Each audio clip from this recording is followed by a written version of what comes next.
Hello, everybody, and welcome into today's episode of the Top Cut Yu-Gi-Oh! Podcast. My name is Sunny. I am, of course, here with my co-host Caleb. Yo!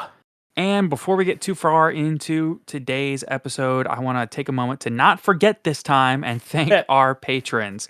So a huge thank you to Austin Johnson, Kane Martin, Master of Isa, Mr. Herbies, Scuzz Daddy, AD, Aaron Gardner, Anthony Leela, Damian Zink, Dino DNA, Mountain Man, Myth Oceanus, Owen Alvarado, Pig, Jeremy Drysdale, Ray Powell, and Sunny Sweet. Thank you all for so much for your continued support of the podcast. And if you want to get access to an extra episode each week where we are going through and reviewing every product release in the game's history, one by one. Well, usually like 5 or 6 at a time. Yeah. And talking about the ban lists and the history of the game as it correlates to set releases, things like that. Be sure to go ahead and you'll find the link to our Patreon on our link tree, which all that is in the description down below. Other than that, you could also find our Discord server there where we are always there. We're talking all the different formats. We're talking common charity. Now we have, different Tengu plant format, Go format discussion, plus all meta talk, whatever. You can find it all there. Or we talk about everything else, video games, anime, whatever. And if you want to get the early access to all of our thoughts and opinions on things as they happen, you can find our Twitter at Top Cut Podcast. Whew. Okay. I think that's all the promo that I'm doing today, right? Is that Caleb? Is that Sounds about right. okay? Well, we do, of course, have not only us here today, but we do also have a wonderful guest. So thank you to Mr. Kobe Short for joining us. How are you doing today? I'm good, man. How are y'all? I am wonderful. Good So to hear. for those that don't know, Kobe here is living up to his name as a champion. Kobe here won YCS, I believe it was Pasadena 2019. Is that right? Yep, it was the last in-person single single player YCS in North America. Or COVID, right? Yep. Yep. So Kobe here won YCS Pasadena. What deck did you play? Sky Striker Orchest. Okay, so a lot of people, when they think of that time frame in Yu-Gi-Oh, they think of Toss, Eternal Format. Mm-hmm. A lot of people think either Sky Striker or Thunder Dragon or Salamander or Orchest. So we'll get into it with a lot more depth a little bit later on. But can you tell us what brought the combination of the Striker and Orchest strategies into one deck? Okay, so if we're gonna be honest, as much credit as I want for that deck, and as crazy as this is gonna sound, because this man has definitely been very vocal about what he likes to play, but there's this guy called Steven Trifnovsky. I don't know if y'all heard of him, Trif Gaming. He accidentally built the deck on his stream, and my testing circle at the time with Hani Jahari and Christian Urena, bunch of like pretty high, well-known players at the time. We peeped his stream and we were like, hold on, he's kind of on to something. Like the deck's obviously just not good, like what he built, because he played like I don't know, like 10 Sky Striker cards. And I think we all know that every striker card that isn't engaged just ain't really it. But yeah, we were like, I think we can build on this. So we spent, I think, like 2-3 days going into the event, just theorying the deck, building it, and then we tested at our we got to our Airbnb that weekend and we tested for like 3 days, and I made the audible to actually play the deck for the event, and we all did, and I think almost every person that entered the event with that deck actually ended up in Top Cut. Wow. Yeah. Yeah, that's impressive, all right. Yeah, it was pretty crazy. It was a complete accident. But it's really interesting to be in on the ground level of something like that, right? Yeah, definitely, man. Like, it happens a lot when you have people who are willing to go against like the current format. Like we're not trying to be in the format. We're trying to make the format, if that makes sense. Yeah.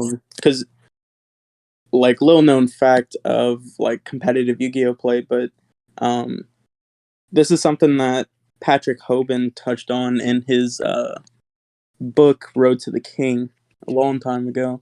I say a long time, but it was like 5 years ago, I think. Yeah, Road of the King. Yeah. Yeah. He made a side note in his book about a player called Tamid Zahan or Zaman, I think that's his name. Where he topped like 8, 9 events straight, but he could never like break into like past top 32, top 16, and he would never really get the win. But whenever he actually like went against what was currently in the format and built a deck for his own to not like top the event, but to win the event, the first time he did that, he actually just won the event. And then we took that into a whole new level of just we're going to do this every single event. I don't think from 2018 to right before COVID, I don't think we have ever gone to an event with a deck and actually played that deck. Like day before the event, we have swapped decks at least twice an event, 3 times an event. Like it happens so much where we're just hold on, we're not doing this right. Complete 180. Play Thunder Dragon for an event. Play Striker, Goki, whatever we got to play. We're not trying to top an event. We're trying to win it. If that makes sense. Yeah, and I think Patrick Hoban touches on that a little bit. Oh, definitely. If it's not in his book, it's in an interview that he does. I know he did Mm-hmm. an interview with Farfa and another one on a different podcast that's on YouTube. I don't quite remember the name. If I think of the name, I'll put the link in the description. Yeah, of course. But he talks about how he has a um what's it called? He was playing in 2014 and he would go to regionals and he would play a Mm-hmm. deck that he knew was worse for regionals. Yeah. And then he'd go to a YCS the next weekend and say he was playing see the deck at the time it was Shadal. I want to say it was Shadal, Burning Abyss, and whatever the third deck was at the time. I'm Uh, gonna be honest. What Teller was it? Knights. Teller Knights. Sure, yeah, Teller Knight. Yeah. He would play. They each had a good matchup against the other one. We weren't in the game at the time, so I don't know the Mm-hmm. format. That was my first format. Oh, okay, yeah. Uh, Yep. so each one had a good matchup against the other, and say if he went to he went to a regional and he was playing BA, then he would play Shadal because he knew it had a great matchup against BA. Yep. And then at the next event, he would if he topped at BA next event, he'd play Shadal, and half the field is playing BA because he has steered the format in the direction that he wants it to go in for the next event.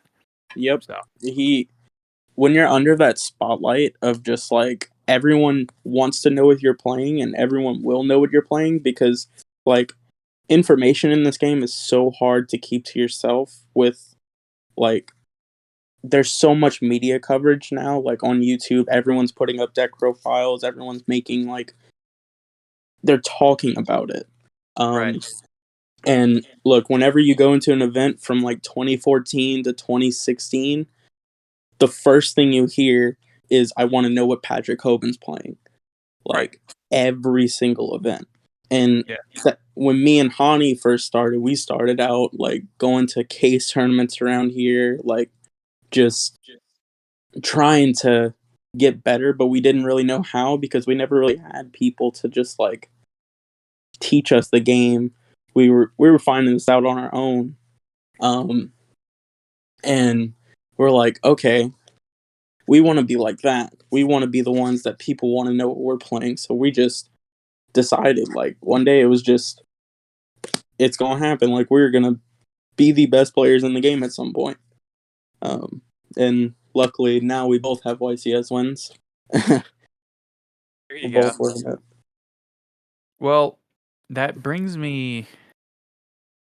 So we're moving forward a little bit. We're talking about YCS tops, YCS wins, defining formats. Let's take just a couple of steps back because I think it's just as important to understand where a player comes from when you talk about where they've gotten, right? Of course. So let's talk a little bit about, your origin story, if you will. Um, you can give us a little bit of background about where you're from, maybe how did you get into the game, what brought you in, and what made you really interested in like the competitive scene. Okay, so I'm from Lafayette, Louisiana. It's a small town. It's like when you describe it to people, you say it's just like a farm version of New Orleans. It's a little bit to the left of it, you know. Um, You could say it's just halfway in between Houston and New Orleans. yeah, we're just in the middle. Like you pass by like a farm, you see a cow and a pig, you're probably straight through it. You cannot Um, understand what anybody's saying, but you still think they're talking English. That's oh Lafayette. yeah, definitely. Um, and yeah, I've been involved like with cards with the Yu-Gi-Oh card game for as long as I can remember. When I was like 4, the TV show would play on Cartoon Network, and I would stay up, watch it every single night.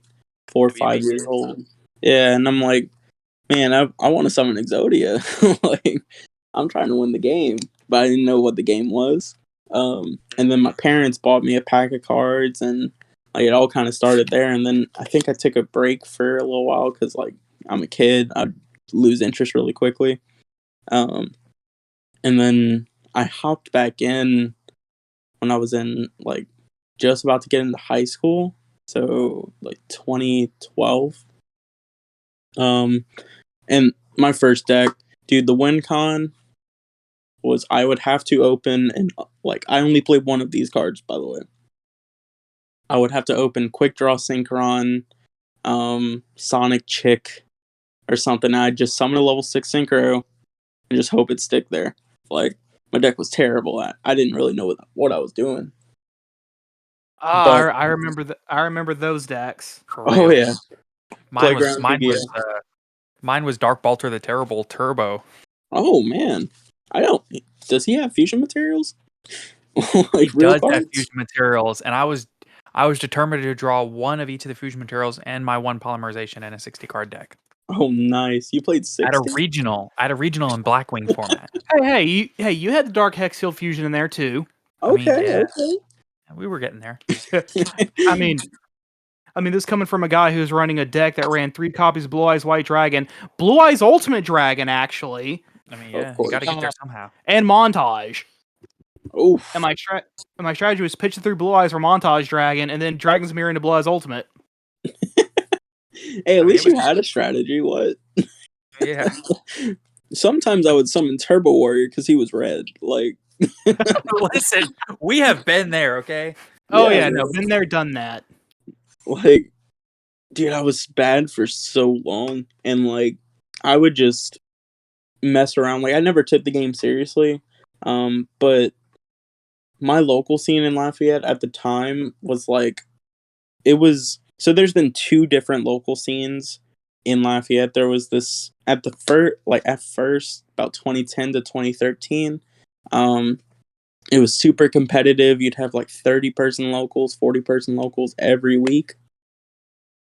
And then those players kind of faded out, started, growing up and stuff. And then around 2016, we got a new local scene of younger people that like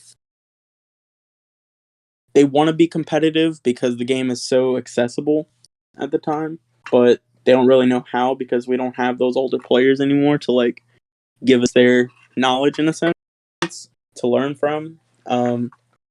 So I was kind of stuck in that middle ground of like, how do I get better? Do I even want to get better?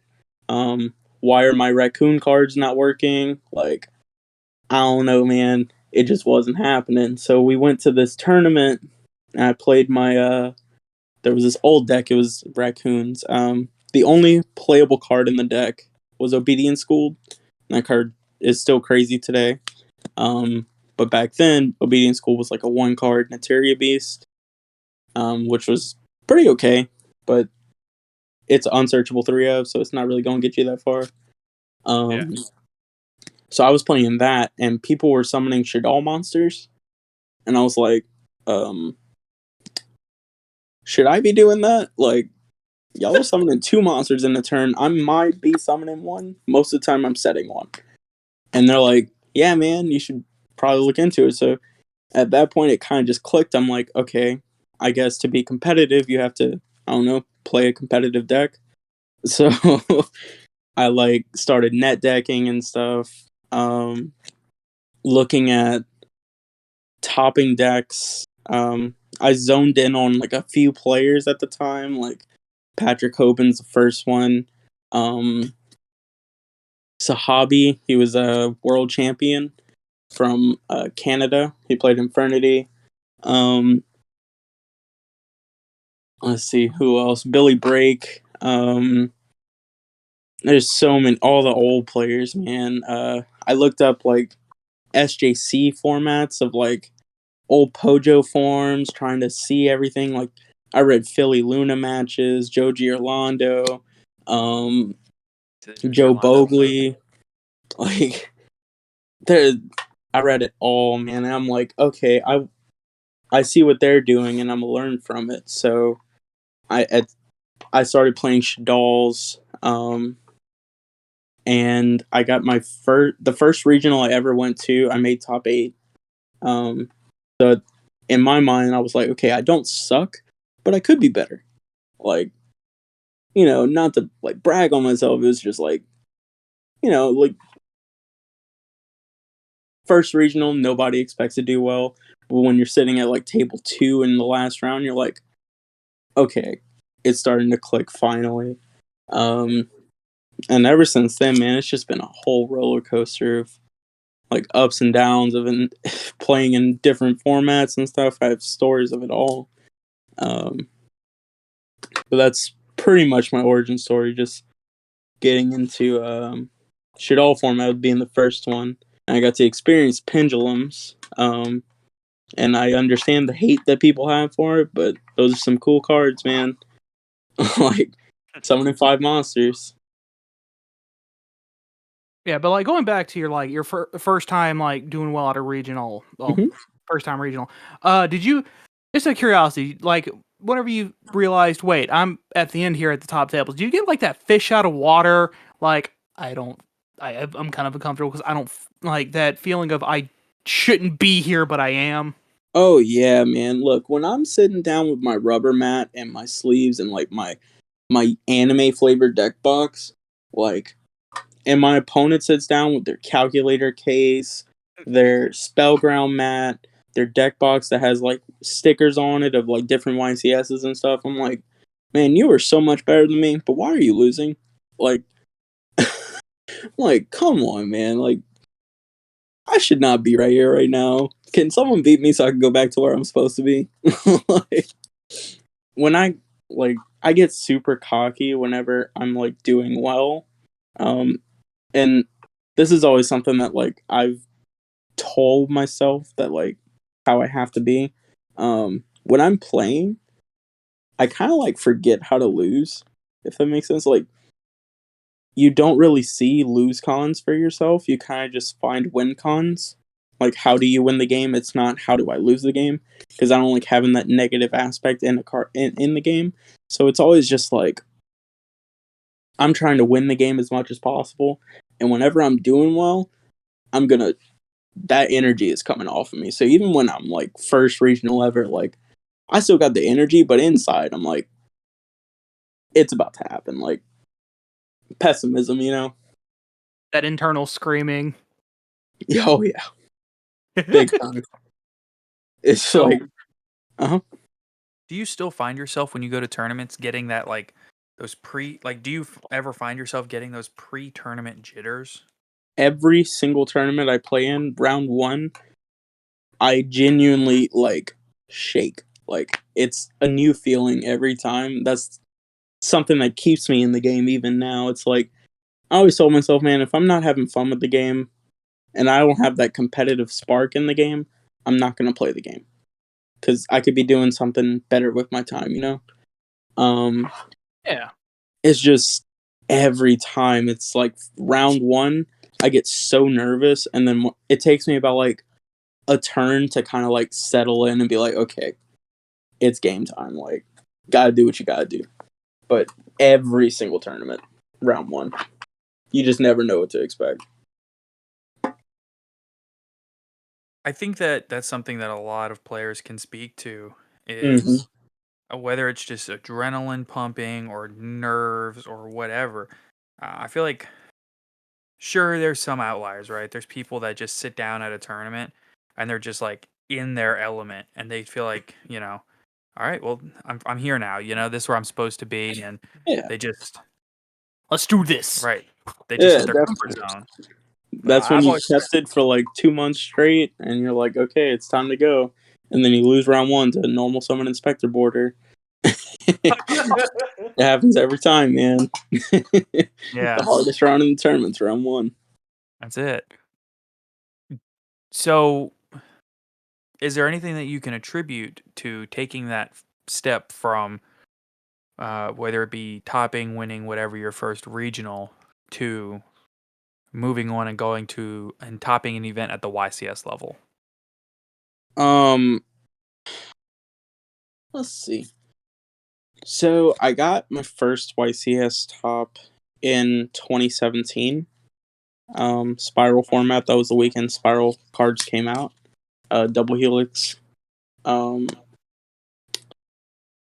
I don't know. Like, I like. Okay, I got it. So we started going to national events after my first regional. Um, we would make like one big trip. I think every single city has these players that do this, where you don't really go to every event, but you always go to nationals. Yeah. So we're like, okay, we'll go to like these regionals and nationals. No YCSs unless they're like to Dallas, something drivable. We're never gonna fly to anything. And it's like, okay, well, but Nats, we're going. So we would go to Nats, and I would never really do like well. I'd always like be on the bubble. I make day two a couple times, but first round of day two, I just lose out because I'm clearly not supposed to be there yet. Like, it's not my time. Um, but then 2016, um, I had started getting like the fake confidence of like, okay, I am better than most people I sit across from in my mind, but in actuality, like I'm not nearly that good. But we played this was the Cosmo format. It was Cosmo BA when Beatrice was at 3. Um there was Pendulum, but it was like really watered down Pendulum. Every single card in the format was at 1. Um So I played the Pendulum deck because I just like summoning 5 monsters, and I got 65th at that event, and it was top 64 cut. Heartbreaking. Like, I wanted to quit the game. I was upset. 'Cause I finished day 1 X1. I lost 2 rounds out of 2 rounds in day 2. I'm like, cool. Like, that's whatever. Um but it took me about a week to be like, okay, I'm not quitting the game.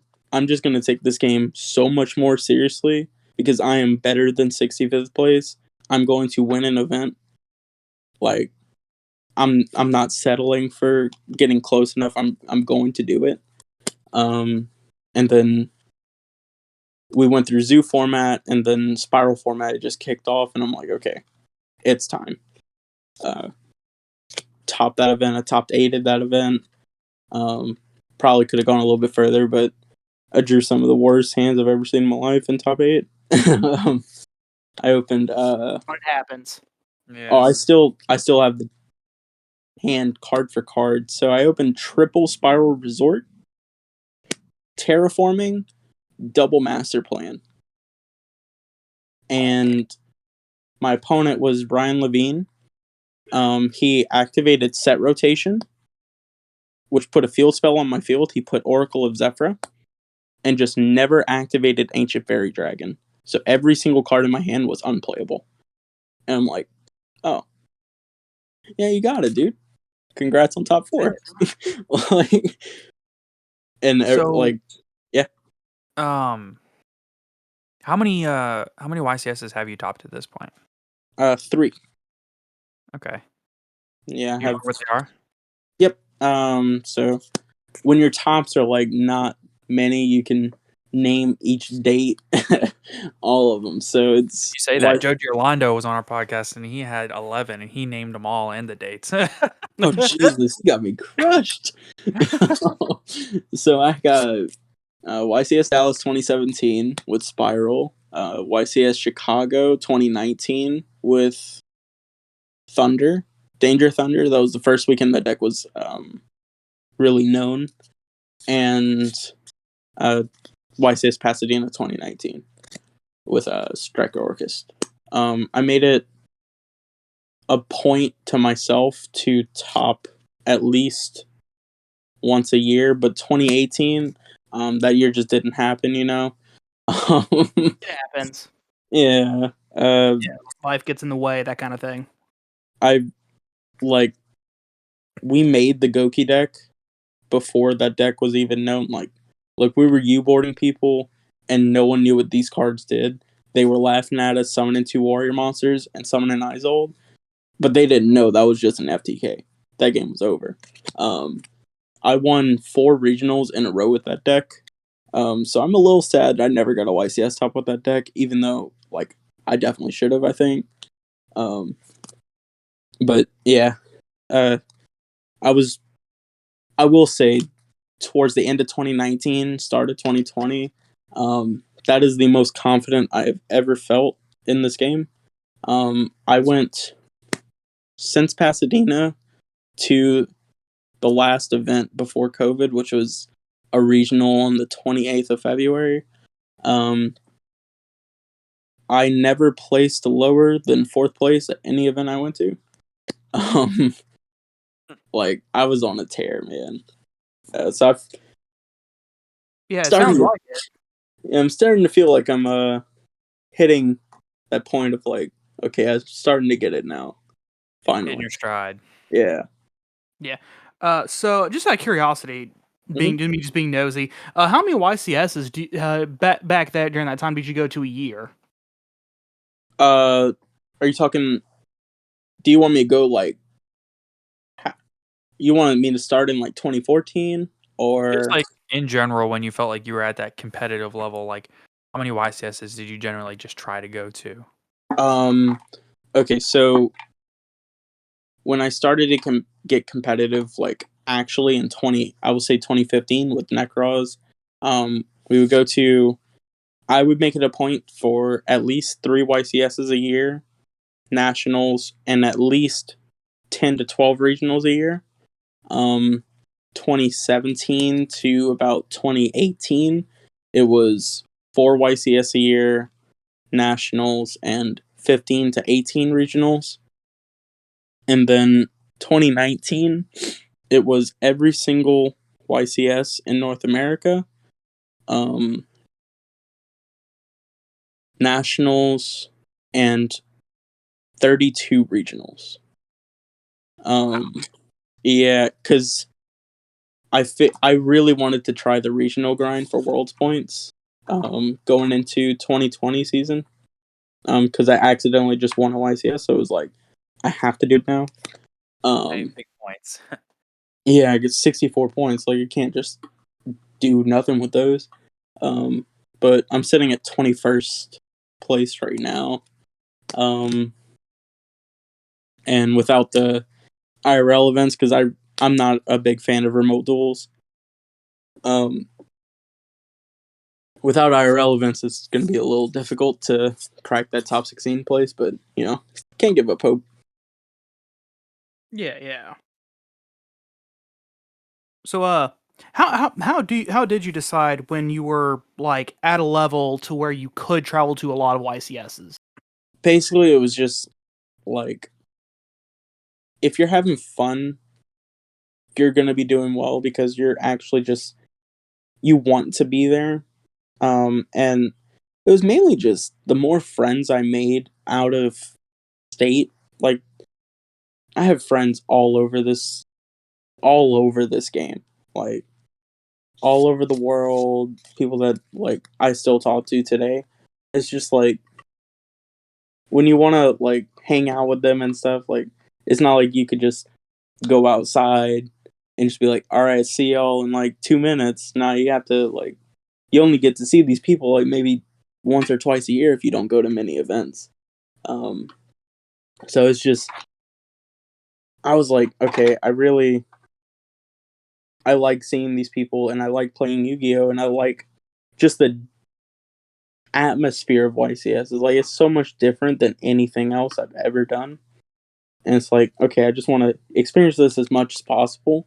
Um, so it was mainly just like the more I grew up, the more I just wanted to keep going to these, and the more often I wanted to. Um, but then last year it was or 2019. It was just we want to try and win an event. We want to try and be the best players in the game. So we're going to go to everything and we're going to make it a point to go to everything. So we found a way to do it and we made it happen.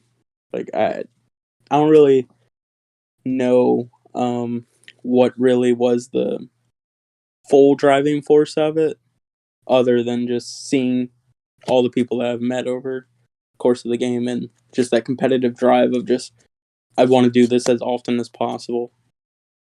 Right. Um, so I know that the biggest part of competing at the high level that you're competing at is not only your willingness to put in the time and put in the effort, which that Hmm. cannot be understated. It's huge, but just as much of it is surrounding yourself with like-minded people that want to top every event, that want to win every event.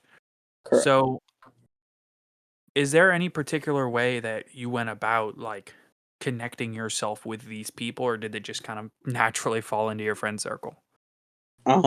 So at first it started just with people in Louisiana where I was like, okay, I see y'all enough and I talk to y'all enough, so we can probably just test and get better. Because for a while, like, we had good people in Louisiana, like, we have good players, it's just none of them had the credentials to back that. So we're like, okay, let's get them. Like, get the credentials. You'll always hear, like, Texas, Atlanta, New York, they have the best players, California. Um, you will never hear Louisiana on that, spectrum. Right. But we were like, okay, well, let's let's start building a circle. So I started. It was myself and Hani and Heisem. Um, we started a little circle there, and it kind of branched out. The more like open we got with people. Personally, me, I'm a super shy person. Like I'm so outspoken. I don't really talk to people. I don't initiate conversations very well. Um, So that was Hani's job. He's loud, sometimes obnoxious, very vibrant, I would say. And his aura just generally attracts people.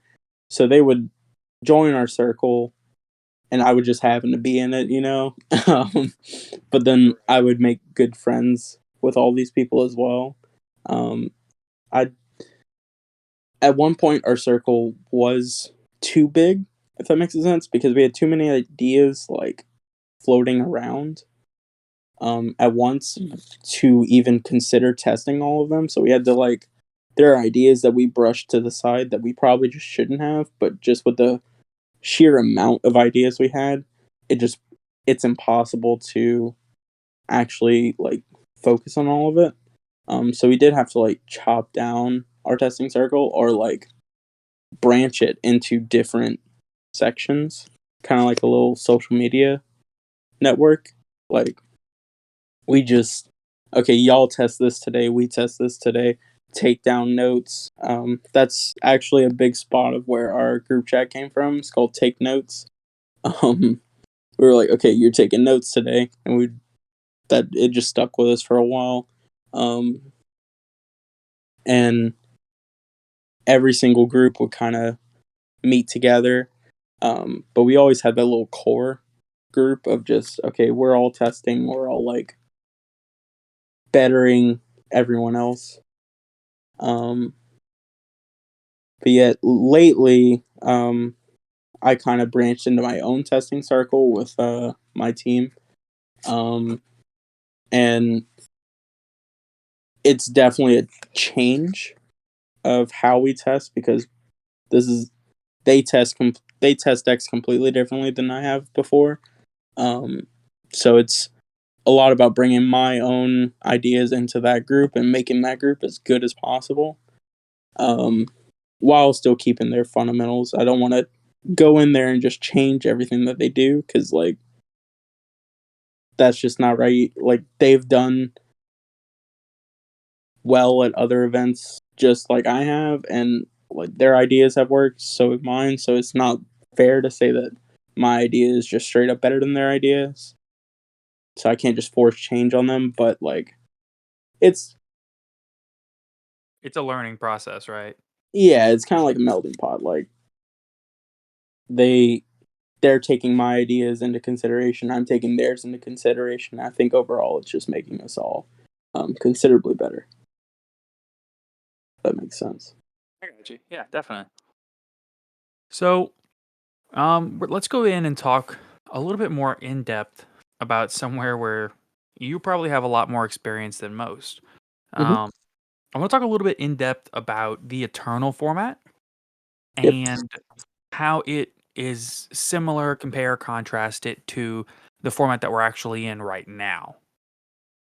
So, the Eternal format is, as most people know it, also called Toss, which is Thunder Dragon, Orcus, Sky Striker, and Salamangreat, right? Hmm. Yep. Um, Now, your YCS win came at the end of this format, but obviously you were playing at a high competitive level all the way through it. Hmm. We started and I okay. So YCS Chicago was the first um event of that format, and I won the last event of that format. So I definitely got to experience all of it, Okay, start to finish. gotcha. So, as a general rule of thumb, do you think that there was any particular deck or strategy that was more or less dominant throughout the entirety of the format? Do you think that any one particular deck was the main deck to beat the whole time? Okay, so how in depth can I go on this? Because look, um, Um, just kind of as in depth as you want. We're not really on a time crunch. all right, cool. So I guess I'll start with explaining why my choice of this is my choice, without giving up what the choice is. Gotta build suspense, you know? Yeah. So, when we decide on what a best deck is, a lot of people have a misconception of how to identify the best deck. People will say, oh, this is the best deck because it's topping so much. Like, oh, I think the majority of people you speak to will say that Sky Striker was the best deck for a solid portion of that time. Um, but they're not giving you the full story. Um, so the best deck is defined by the deck that every other deck is trying to beat. Um, so Right. in that instance, um, you're never gonna build your deck to beat Sky Striker because of how against the grain it plays. Sky Striker is very back row oriented, very like fair. And I personally don't think the best deck in the format will ever be a fair deck. Right. I think the best deck will always be doing the most advantageous things at all times, which by default eliminates Salamangreat because the deck was extremely low ceiling, low floor, or low ceiling, high floor. Right. Deck didn't have as much variance, so that would leave Orcust and Thunder. I'd say Orcust had the most development to do over that format. Orcust at first started with Ediception and Avery Foster playing what we call the attack deck. So this started with Summon Sorceress was legal, and this deck was Blinding Second. All it did was summon enough monsters to put up Boral Sword with an attack position monster over 2,000 attack, clear your board, and then attack for game. It had no other win con other than that. Sometimes it could Azathoth you, but not like that wasn't its goal. If it went first, that is what it's doing, but you'd have to tell it to go first. But then it evolved into the mid-range Orcust deck that I think a lot of people are very familiar with. That's the one that Dominic Couch played at YCS Knoxville, where you main decked the Trickstar engine, the Engage engine, and you only played your normal summon was to put up 2 dudes, summon Orcus, and then just chill with like trap cards, chill with hand traps, not really do a whole lot. But that deck could still kill you on the blink of an eye. And then towards the end of the format, which would be like YCS Pasadena, I do personally believe that the Sky Striker Orcus deck, which was what it finally like culminated to, that was a tier 0 deck, because that deck did not have a bad matchup in the format. It had extremely favorable matchups across the board, and like just the sheer amount of like representation to tops in Top Cut, like that deck's top rate is just astronomically high for a deck with as low representation as it had. So towards the end of the format, I will say Orcus was the best deck, but I cannot say that for the overall part of the format. I would say most of that format, the best deck in the game by miles was Thunder Dragon because of how oppressive that deck was for everything else. Like, you could not walk into an event without a clear game plan on defeating Thunder Dragon Colossus, and that deck summons that card by accident. Like, you summon Colossus to overlay it with a Colossus, and then you summon another Colossus. Like, the deck's putting that card out for free, and your deck, like Sky Striker, it can't activate most of its cards. Like, deck just cannot function throughout the card. But the deck also just puts up like 3 to 4 negates and takes 2 cards from your hand. Like, that's a little absurd. And it just got better and better over the event, like over the format. But that all 100% changed with the Megaton release that year, which had Nibiru and Dark Ruler No More. Those are probably the most meta impacting cards that could have came out at that time. Like, yeah, for sure. Yeah, those cards are crazy. Nibiru definitely took Thunder, like, not out of the format, but it definitely made you scared to enter a tournament with that deck. Yeah, I mean, if nothing else, just because, I mean, every time from then on that you're thinking about you're going through your combos, going through your lines of play, it's just nonstop. Because stopping back, wait a minute, what summon am I on? You know, if nothing else, it takes players off of their game. Oh yeah, when you have to. So at that point, we're playing the Thunder Dragon deck for upwards of 6 months, where you don't have to care how many times you summon in a turn, and you just put up the best board possible.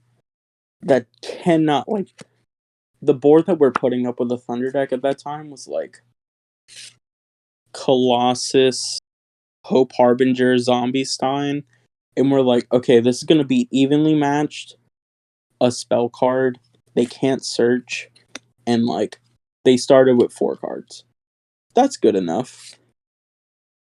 But insert Nibiru into that deck changes entirely. Like, you cannot play the game freely like that.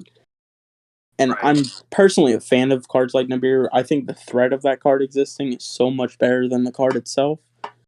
Because it makes Yu-Gi-Oh! Actually have a check and balance system. Now that being said, I will always be an advocate for Max C staying right where it's at. Keep the card at 0. Because I'm not even going to get into the Max C story, but like, let Max C chill over there. I gotta stay where it's at. Oh, Yeah. yeah. People have not experienced getting Max Seed after you get full comboed. Yeesh. It's brutal. But yeah, like inserting Nibiru into the format definitely just put a big check on the format, made decks actually be conservative. It actually, and Nibiru single-handedly introduced a definitive mid-range strategy of you're going to do enough to not get nibbed, but not lose. Which, when you're building your deck and deciding on what your deck wants to do, that should be the first check. It's like, okay, is my deck going to be the deck that, like, okay, if you have Nibiru, cool. Figure out when to drop it. Just let me know. Stop me when you're going to drop it. If not, I'm going to just keep playing. Or is your deck going to be like, okay, I'm going to summon 4 times and tease you into summoning Nibiru, but it's never happening. Or if it does happen, it's just not really going to be impactful. But that is the first card in your mind that's like, okay, I have to build for it. And Thunder just couldn't do that. So it kind of took Thunder out of the format. But that was the best deck for the majority of that time. So when you think back on a format like that, where it is just a long format, right? I mean, the format realistically lasted like what, about a year, close to it. Yep, So just about a year. when you go back and think on that, do you enjoy the game as that longer paced format where each deck really gets a chance to shine on a long term basis? So yes, yes and no. So let's see. Okay, so in a long format like that, it's very easy to get burnt out because decks aren't really changing. Um, they're not changing in the sense of like, okay, we're getting a new archetype, whereas now we're getting a new archetype almost every week, every other week. There's a new deck coming in. That's just like, okay, this is going to be a playable deck. You can play it. Like, I think right now we have like 7 different decks that are like sleevable. You can play these decks. Back then, you could play Rogue. Like, Infernoid didn't suck. I think when we get closer and closer to solving a format, it really like highlights the players, like the better players, the players who actually like. I'm thinking 2, 4, 10 steps ahead of you at all times. Like, you'll see if you go back and look at every single YCS for that format, like that year, I'd say maybe 75 to 80% of top cut is similar players. Like, you'll see recurring names over and over again. Like, Christian Urena is the first one that comes to my mind. He topped every single YCS that year, like, in a row. Dominic Couch, too. I think he topped every single one as well. He might not have topped YCS Chicago, but every other YCS for a fact, I know he did. It's like, it's not a coincidence that these people are topping every I think when you have like interchanging formats, like I think we've had completely different formats for the okay about 2020 to like about right now. I think most of the decks are about the same. Like right whenever we got rid of VFD from the format, it's kind of been the same format. But there's been no events, no real events. But when you have formats that are just like changing all the time, I think that's when you'll start to see like random players topping every once in a while, like just a bunch of inconsistencies. I prefer it's when a format actually has like consistent players because that gives you like a sense of okay, this is actually like a good time for Yu-Gi-Oh! In the sense of you're getting rewarded for actually playing the game correctly. Um, whereas sometimes some formats have a higher luck percentage in them, I feel. Do you think that this current format compares to the Eternal format, like it's simply because of length, or it's the same decks being popular for so long? Um, well, if we're being honest, I think most decks have been the same for a very long time. Um, I think we'll always get a deck that's like the aggressor. We'll get about two mid-range decks, and we'll get one very grindy control deck that can hop into that mid-range area, but it wants to stay outside the mid-range area because it actually gains an advantage from being outside of it. Like right now we have Yeah, go ahead and outline the current decks in the format in that kind of those definitions, if you don't mind. yeah. So our current like aggressor of the format is the Bird Up deck. Um, but also there's Drytron with that because Drytron can't really play a mid-range strategy just of how the cards function. Um, I do think Bird and Drytron, in my mind, that's the same deck. They try and do the same thing. It's so much easier when you're playing competitive Yu-Gi-Oh to not necessarily like read every single card in the game because I don't know if anyone has told y'all that they have done that and they're like, okay, I know what these cards do. No one has read every card in the game and can tell you what every card in the game does, It's just too but many. they can definitely group decks together. I think that is a common thing with like quote unquote pro players, um, where you simplify the game to factors of like aggressor, mid range, control that you don't have to read what these cards do. You just know what their game plan is just off how that deck functions. Like if you see your opponent summoning like four dudes at once, you're like, okay, you're trying to FTK me right now. I'm gonna need hand traps for that. But if you see them summoning like a monster that searches a trap, all right, cool. We're gonna play a game. If you see them setting a bunch of cards, okay, it's time to bring in evenly, lightning storm, all that stuff.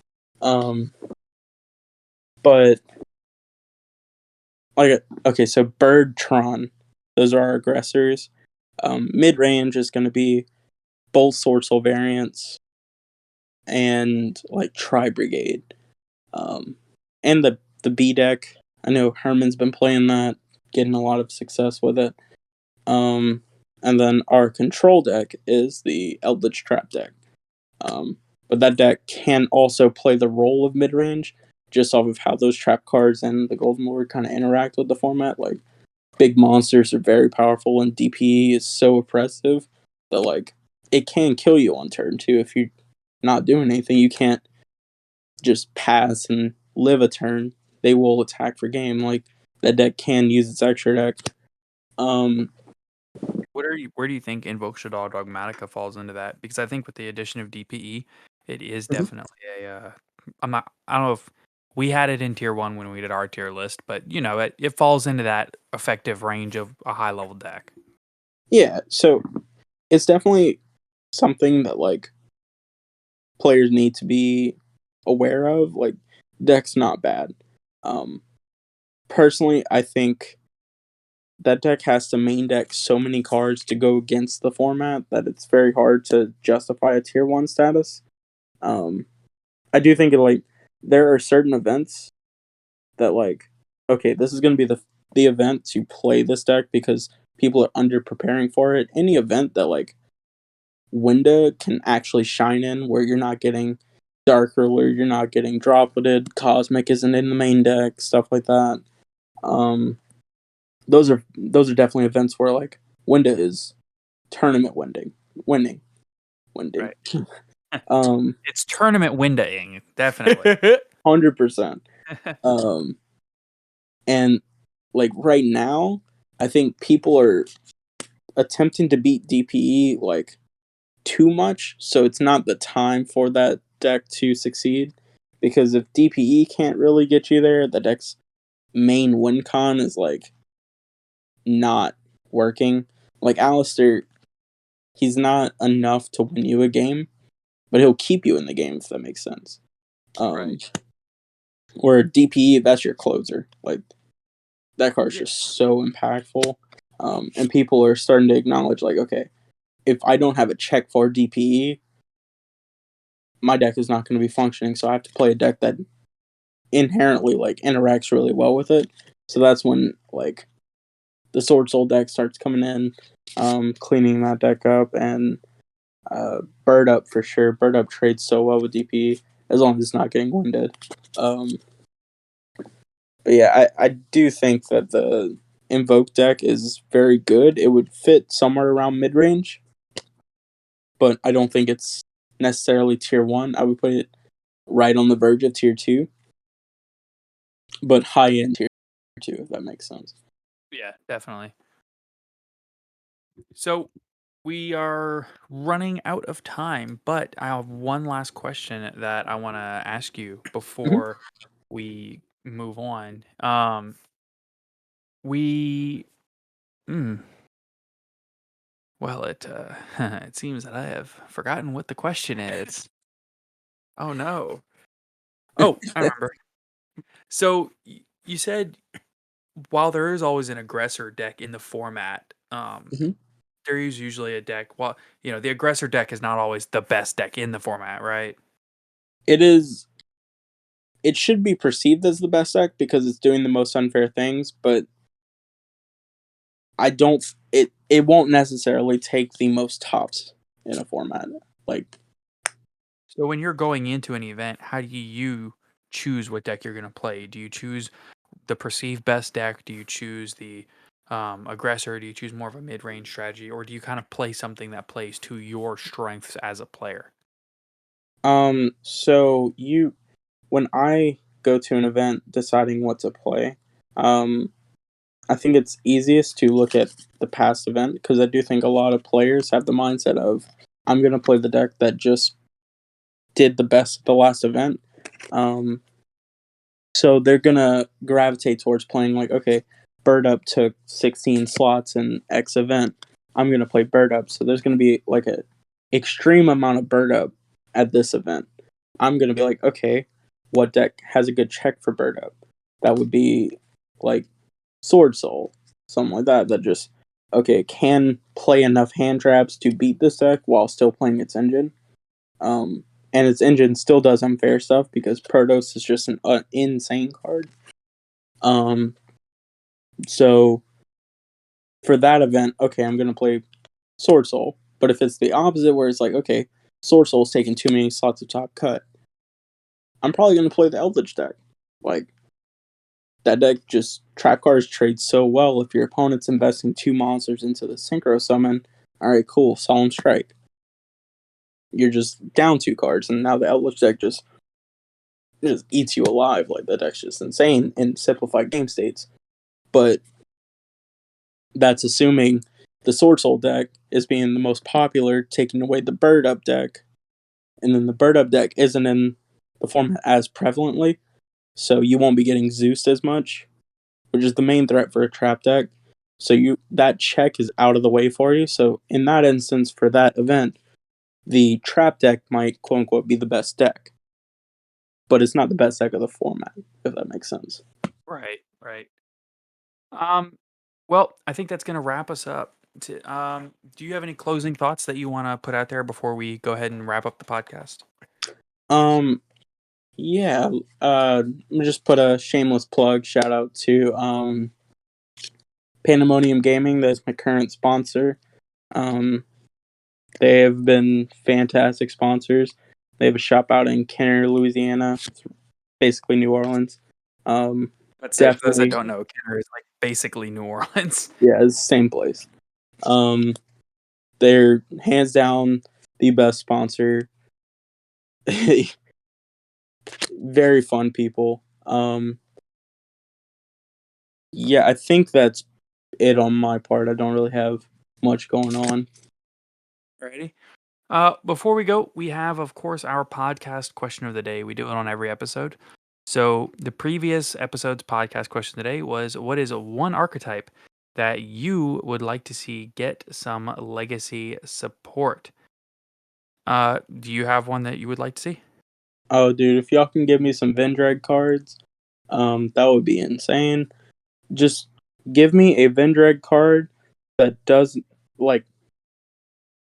Give me a Vendread card that has Unizombies text with Vendread in the name. Y'all will. That's it. Um, This or man said, give me the Vendread stuff. Where's my Vendread stands at? if they can copy and paste Orcus Harp Horror's text onto Orcus Harp Horror just at 3, that would be cool. Give me some cards. Definitely Vendread. So we do have some answers from our Discord server as well as our Twitter page. So got some cool stuff from our Discord server. Some people said Inzectors, Teller Knight, light and dark dragon rulers and babies. I'm good, bro. They already got the babies. They're at 1. No, for light and dark dragon rulers. Oh, I see what you're saying. I see what you're Yeah, saying. a light and a dark dragon No, ruler. the white dragon and black dragon clap serpent. Okay, I got you. Yeah. Give me a second. The Black Wings, because they never got much support. Sure. A Summon Skull archetype, that would be cool. Although I think you have Archfiends, but they're not very good. Nah, I'll upvote that Summon Skull one. Hands down. Yeah. Favorite card of all time. Big updude. A two-headed King Rex retrain or full archetype surrounding it. That'd be cool. Yep. A Photon card that searches Tachyon Transmigration. We almost had you there, buddy. So close. More Dark Inzector Magician support until it wins Nationals. Whoa, slow down. You got Dragoon. That's Dark Magician support. We have more BA support, Dragon Maids. Let's see, more Joey's cards and Red Eyes cards. Chamber Dragon Maid needs her dragon mode. Yep. Let's slow down. It'll probably be a normal monster. Yeah, it's coming. Yep. More Trap Trick support. Let's see. I've got the Twitter pulled up here too. A Celtic Guardian retrain outside of Obnoxious Celtic Guardian, like a more archetype based, fleshed out thing. Aqua Actress, Aliens, Gate Guardian. That's right. I said Gate Guardian. People are standing my Gate Guardians. That's right. Let's go. Gate Guardian. Gate Guardian. That would be cool. Oh, Gate Guardian is my favorite monster of all time. That would be the best. Yeah. An attribute-based archetype tie-in, similar to what they did with Tri-Brigade. That seems broken. And a future design issue. X-Sabers, more Dragon Maids, Archfiends, Fossils, Triamid. I've never heard of Triamid. Well, that's a field spell deck. Oh, is it? Yeah. I'm basically an encyclopedia on the rogue Yu-Gi-Oh decks. I randomly know what they all do, man. That's really cool. Ojamas, ABC and XYZ. So we have VW. So what about D, E, F, and so on? That sounds like it would be a lot to keep up with. Yeah. We already have the worm deck that does that. Yeah. Nobody already likes them. Yeah. A barrel dragon or dark machine type archetype. A back row searcher for Black Wings. Some Cloudians. Horus the Black Flame Dragon support. That I could get behind that. That sounds cool as hell. Yeah. More Claw of Hermos fusions. That's very specific. Amazonis, more Aqua Actress, Stellar Knight, Dark World, Volcanics, Battling Boxers, Ubel, Dino Wrestlers, Frogs, Wind Ups. Listen, Wind Ups don't need new support. They just need Zen Mighty to 1 and Hunter Band. That's it. Sure. Heraldic Beasts, more Battling Boxers, Cosmo, Fur Hire. There's a lot here. This was a popular one. Megalith, Photons, Buster Blader, Naturia. Lots of great answers. But I'm all in on Geargia and Gate Guardian. I would like a Gate Guardian retrain. That That'd be would be awesome. cool. Just do it better than they did Armed Dragons. Yeah. Please. I get upset pulling Armed Dragon cards. Same. All right. And the podcast question of the day for this episode is, if you could go back and give advice to your past Yu-Gi-Oh self, what would it be? Ooh. Buy old cards. Buy all the old cards while they're cheap. Yeah, okay, so easiest one. Buy into Ultimate Rare Tinkies in 2014 or 2015. Oh, yeah. Solemn Strike. That would be cool. Just every old ulti that was cheap. Yeah. Yeah. Buy 150 copies of Ulti Dasher. Yeah. Yeah. I would have told myself to get a lock for my backpacks. Bruh. Bruh. Give me go back and buy every Ghost Rare while they're like $30. For sure. Yeah. All right. That'll wrap us up. Thank you so much for joining us, Kobe. I really appreciate it, man. Always. Looking forward to Anytime. seeing you at YCS Pasadena. We'll be out there. Nice. I will also be out there. We gotta link up. Yeah. Of course, everybody check out our Patreon, check out our Discord, check out our Twitter at Top Cut Podcast. Check out Team Dark Arm Dealings. Their channel will be in our link down below. Check out ETB Games. We didn't plug them. They are our sponsor. They are your one-stop shop to get all of your Yu-Gi-Oh! Magic the Gathering, Pokemon, Digimon, whatever. Yeah, they sleeves, accessories, binders, as well as everything you need for your tabletop games, D&D. Good place to hang out if you want to play some Super Smash Brothers. Whatever your hobby is, they more than likely support it. So please be sure to check them out, and their link is in the description down below. I think that'll wrap us up, unless you fellas got anything. Nope. All good on my end. All right. Have a good day, everybody. Take care, everyone.